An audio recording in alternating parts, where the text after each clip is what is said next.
From Chinese groceries to Chinese restaurants, immigrants from China can find more comforts of home in the U.S. than ever before.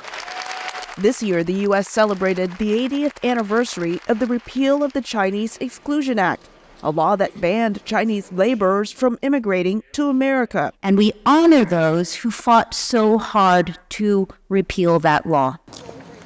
Now, U.S. universities are top destinations for Chinese students, and a new wave of migration is happening at the U.S. southern border.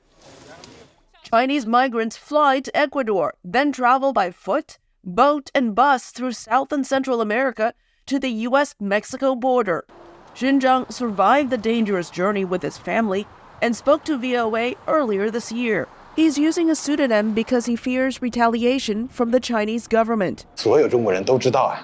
All Chinese people know our Chinese government is too powerful and too controlling.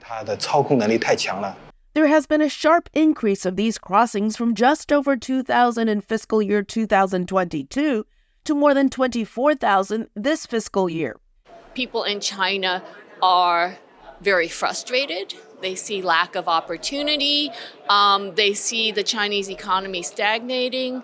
There's also been a lot of frustration with how controlling the Chinese government is, how many restrictions there are on their lives. Many Chinese migrants arrive seeking political asylum in a country where Asians are the fastest growing racial or ethnic group. One of the largest within this group, the more than 5 million people of Chinese origin living here.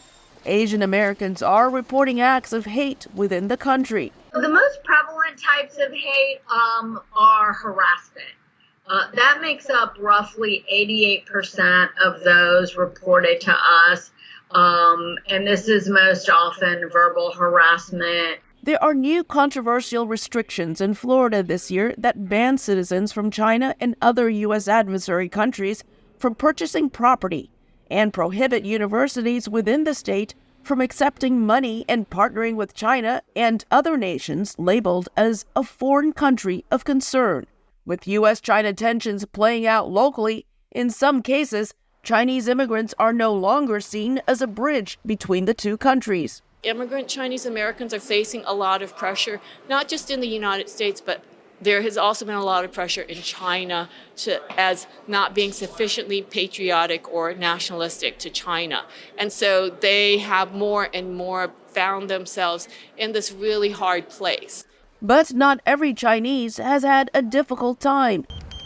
International student Shan Zhang from China says Americans have welcomed him. All my friends I made because college is really an inclusive environment. A lot of students are Asian. Students like Zhang and migrants alike say they would like to find work in the U.S. and stay in hopes of a better future. Elizabeth Lee, VOA News, Washington.